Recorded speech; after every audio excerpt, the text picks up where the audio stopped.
Hi, welcome back. Thanks for watching. I'm Steve. I'm Zach. I'm Colby. Today we're going to follow the very interesting case of D.B. Cooper, still unsolved. After 50 years. 50 years. So, you guys listen to the intro, and we're going to crack open a drink. I need a bottle opener. On November 24th, 1971, Thanksgiving Eve, a man calling himself Dan Cooper bought a one-way ticket from Portland to Seattle on Northwest Orient Airlines Flight 305 at Portland International Airport. The plane was a Boeing 727, and the flight cost him $20. Cooper was between 5'10" and 6'1" and weighed around 180 pounds. He appeared to be 45 years old and was wearing a dark business suit with a black tie and a white shirt. Cooper ordered a bourbon and a soda while on the plane, and it was still in the ground. After takeoff, Cooper sought out the nearest flight attendant, a woman named Florence Schnaffner, and handed her a note. She apparently assumed it was some kind of come on, as she dropped the note in her purse. Slightly frustrated, Cooper leaned in and told her, "You need to look at the note. I have a bomb." End quote. This got her attention, and she read the note. The exact phrasing of the message is lost to history, as Cooper later reclaimed the note. She did remember that it stated that he had a bomb. She followed him to the seat at the back of the passenger cabin, and he opened his briefcase for her. Sure enough, she saw several red cylinders attached to a wired enlarged battery. He closed the briefcase and told her what he wanted. First, $200,000 in American currency, a phrase that is not often used by American citizens. Second, he wanted 4 parachutes, 2 primary and 2 backup. Finally, he wanted a fuel truck standing by the Seattle airport. Schnaffner left to pass these demands onto the pilots in the cockpit. When she returned, he was wearing his iconic sunglasses. A pilot named William Scott informed Seattle Tacoma Air Traffic Control of the situation, and they informed the authorities. The airline's president, Donald Nirop, authorized a ransom payment and ordered full cooperation with Cooper. The aircraft circled the airport for 2 hours as local law enforcement and the FBI attempted to procure the parachutes and the money. Cooper rejected military parachutes with the automatic kind in favor for civilian models that employed ripcords. Finding the parachutes was surprisingly difficult until a local skydiving school was found. $10,000 $20 bills were procured from local banks. Most began with serial numbers beginning in L, and most were from the 1963A or 1969A series. Photographs were taken of all the bills. During this time, Cooper continued drinking his bourbon.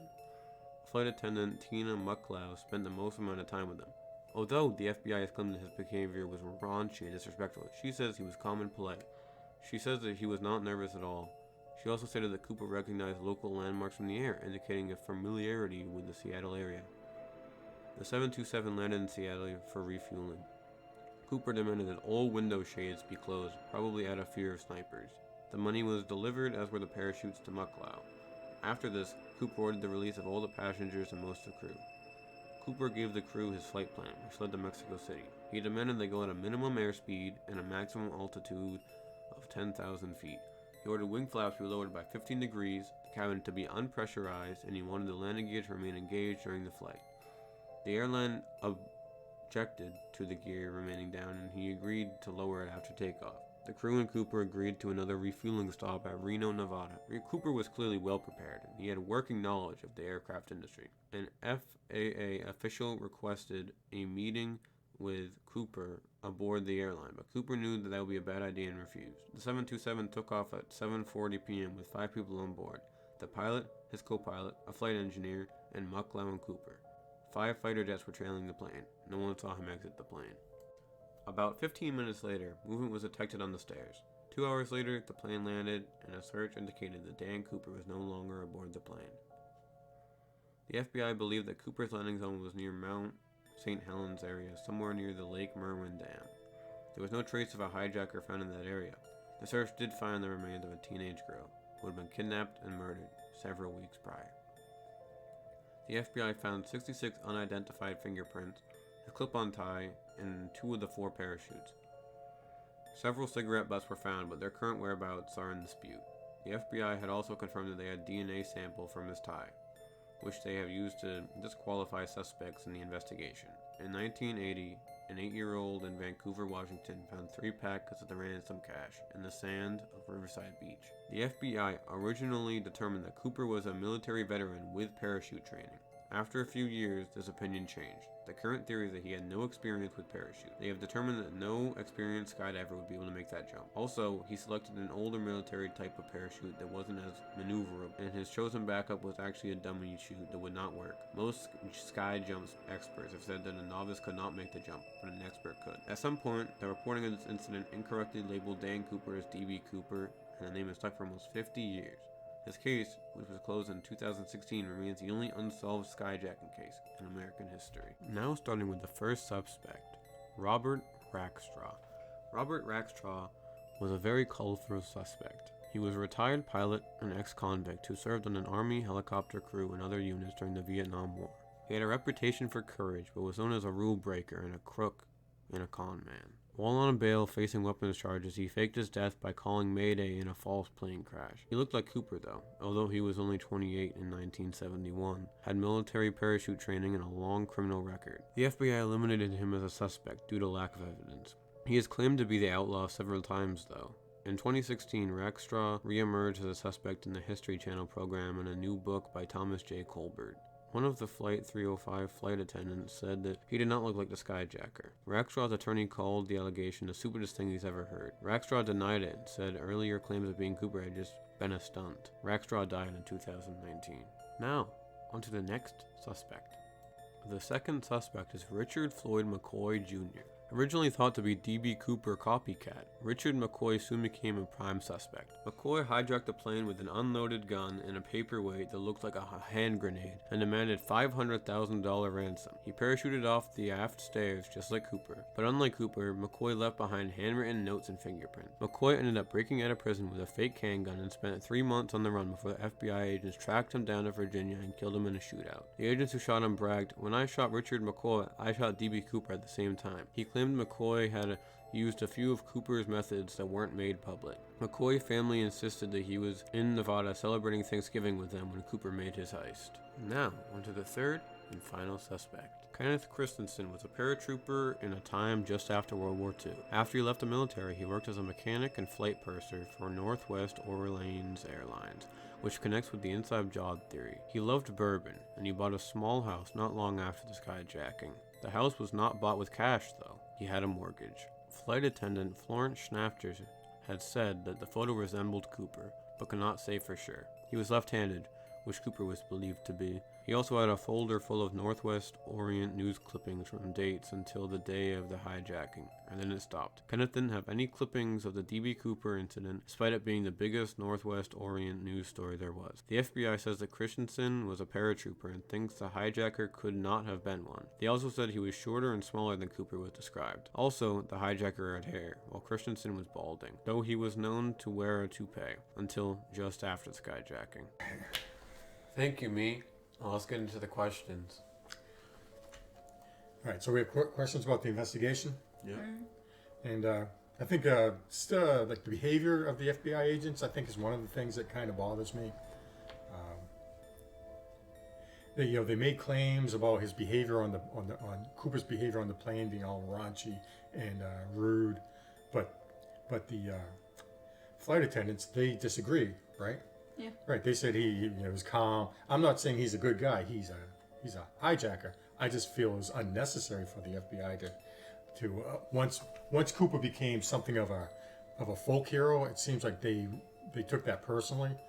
Ralph Himmelsbach, who was the lead agent, he wrote a book, and in the book he just kind of slammed Cooper personally, and I think it's terrible, blah blah, sleazy, and it just seems unnecessary. And they changed their investigation too, right? At first they thought he was a military man with paratrooper training, and after a couple of years, when they couldn't find any evidence for that, I guess they came up with a new theory that he had no training and he had to be dead. And what did they call that theory? The splatter theory. The splatter theory, and I guess that's probably because they think he splattered on the ground. Which is weird because they haven't found a body Or the parachute. in 50 years, and you'd think they would. I've heard that those woods aren't quite as dense as people think they are, as we've been told in the past. So that kind of bothers me. Does anything else bother you? They eliminated Christensen as a suspect just because they say that he doesn't look like him. That didn't really make sense to me. And I've seen pictures of him. He looks like him, only like maybe a little bit smaller than than originally said, because I guess he's like 5'8", and they're saying Cooper was like 5'10". And also, they said that he had too much experience with planes. Right. So he would know. He would be too good at being in a plane, and too good at parachuting. So that just bothers me that they seem focused on these details when maybe they should just look at all the information. And to be honest, they do. Whenever a new until they close the case, oddly, they did. If somebody name came up, they would look into it. Not that hard though, because now they're not looking for anybody that actually would know how to do it. They became too self-engulfed to realize that maybe someone could have escaped them. They just swapped up the case, like, oh, he must have been trained, knew what he was doing. That's why, we picked an older model of a parachute instead of a newer one, probably because he was trained, maybe in the military at some point. Right. Their whole thing is they say, well, he grabbed the wrong parachute. He must not know what he's doing. But if he had training, like probably 5-10 years before, which parachute model would he have used? The brand new fancy one, or that he didn't know how to use, or one that he had used back when he'd been a paratrooper jumping out of planes? I would think he would use the one he was most comfortable with, and I would think that I don't understand why the FBI has dismissed that out of hand. So those are just a few things that bother us about the investigation. There's one last thing. They have the splatter theory, but there's no evidence of the money besides a couple thousand washed up when some boy found them. They didn't find a single body. They found another body of a girl who was killed a few weeks or months prior. Right. But they couldn't find him. They didn't find the parachute, which I think would be a dead giveaway of where the body was. Right, even if he was hanging from a tree, just flying above them. It just seems like it would be attached to him. It seems like their whole... But, they might be looking in the wrong place, too, because they don't know for sure even where he jumped out. They don't know. They think because there was a bounce on the aft stairs that was when he jumped, but maybe it was just wind. They really don't know for sure where he jumped. The splatter theory just seemed like a big cover-up. Yeah, it just seems like they didn't want to admit that they couldn't find him. So, leading to another question. Did he live? Did he live? What do you guys think? I personally think he lived, yes. So, it depends, right? On if he had the training. If he really had, prepared, right? This guy prepared really hard. I mean, what did he do? He knew he had the plane going at a certain height, at a certain speed. He had the flaps at a certain angle. He knew how long it would take to refill the tank when he was in Seattle. And when it took longer than it should have, he got upset because he thought it was some ploy by the cops. And they had to explain that there was like some kind of technical thing. He also closed like the windows, right, so he wouldn't get shot. So this guy was very prepared for this hijacking. So he did all this preparation, but then he forgot to learn how to parachute out of a plane. That just makes no sense. You would think that this guy really planned things out. You would think maybe he would rob a train if he didn't know how to parachute. Right, because you don't have to parachute off a train. You just have to jump off, and break a leg. Or maybe just hold up traffic. The other really big thing that gets me is no one, because that was a holiday weekend. That was a Thanksgiving weekend. It was a 4-day weekend. And no one noticed that anyone was missing. There was no report of a missing person. Now, the excuse they have for this is him being a drifter or a loner, but it's Thanksgiving. If you have any sort of family or friends, you're probably with them. Yeah, and the FBI looked. That's why they have their loner theory, because they looked very hard to see if anybody disappeared because they were dead, in that forest, and they could not find anybody. So, if he knew what he was doing, the experts always say he, probably like an 80% chance. That's why I keep hearing a number.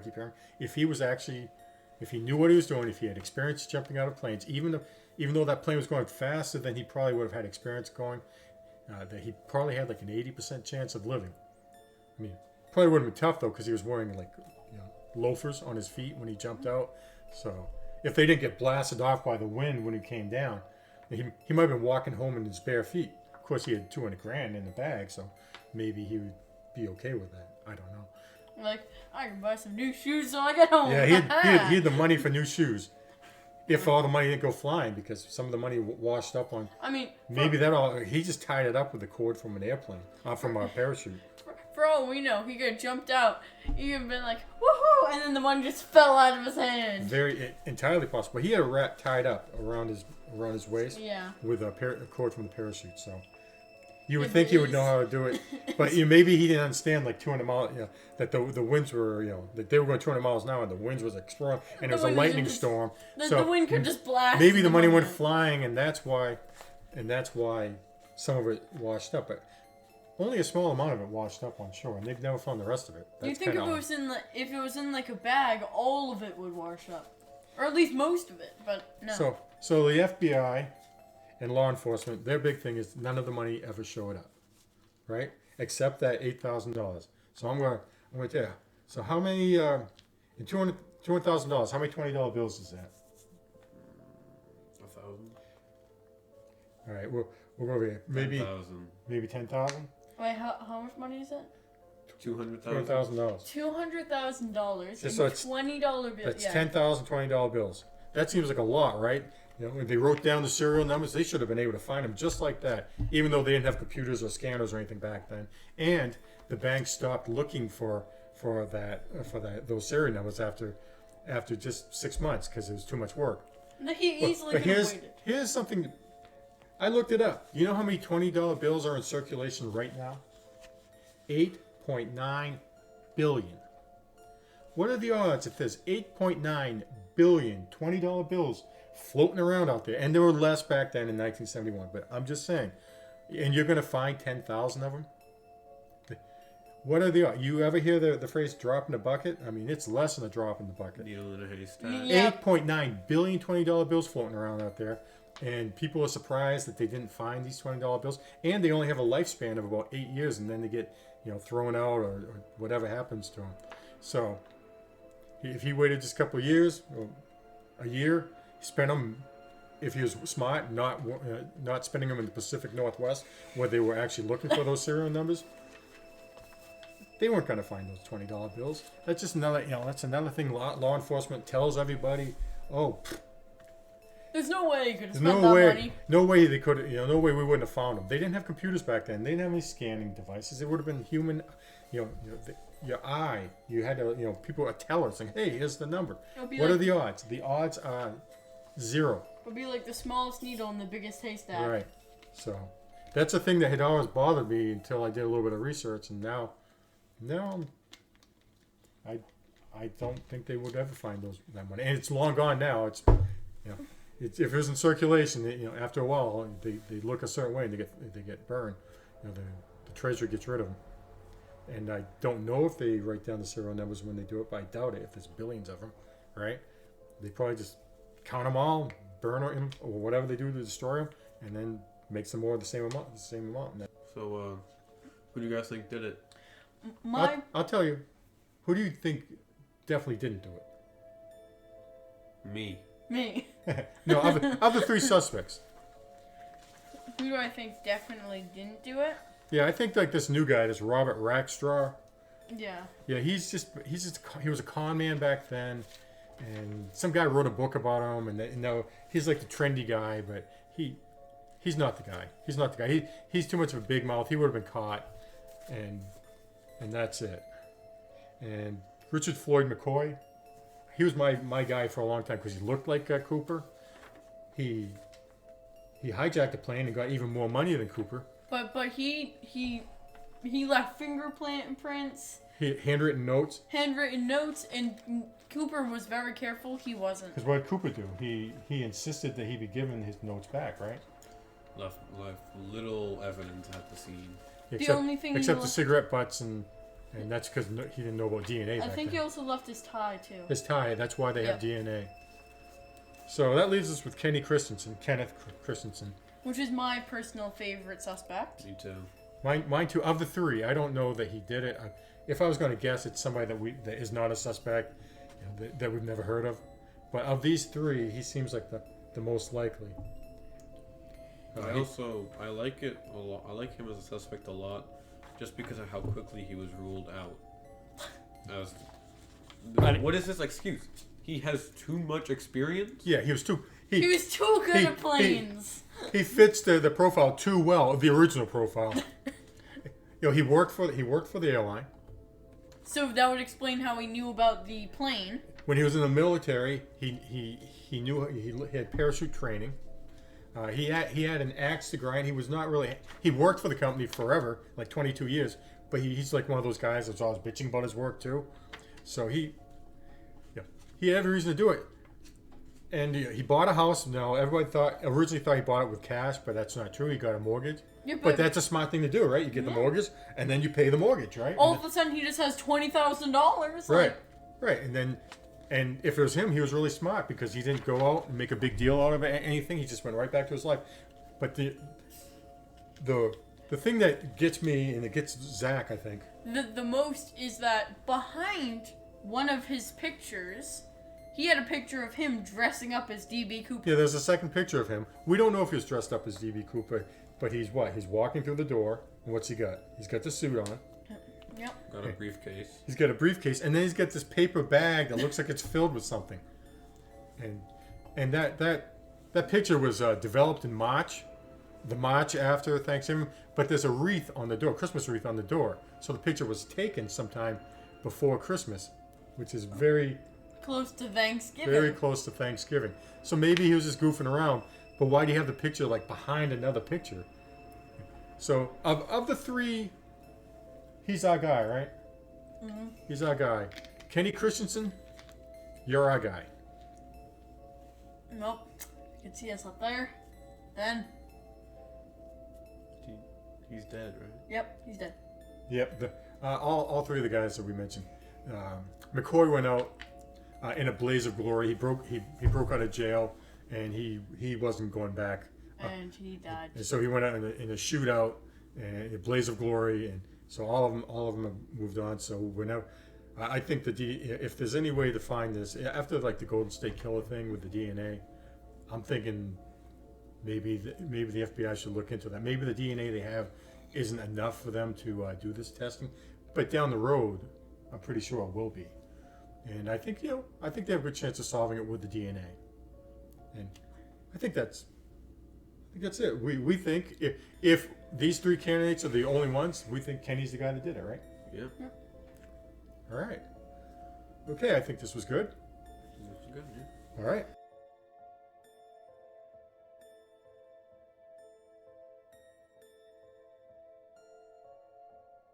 Good job.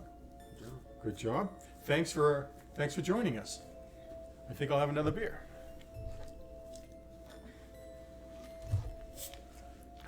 Thanks for watching. Thanks. See you guys next time. Very good. Very good.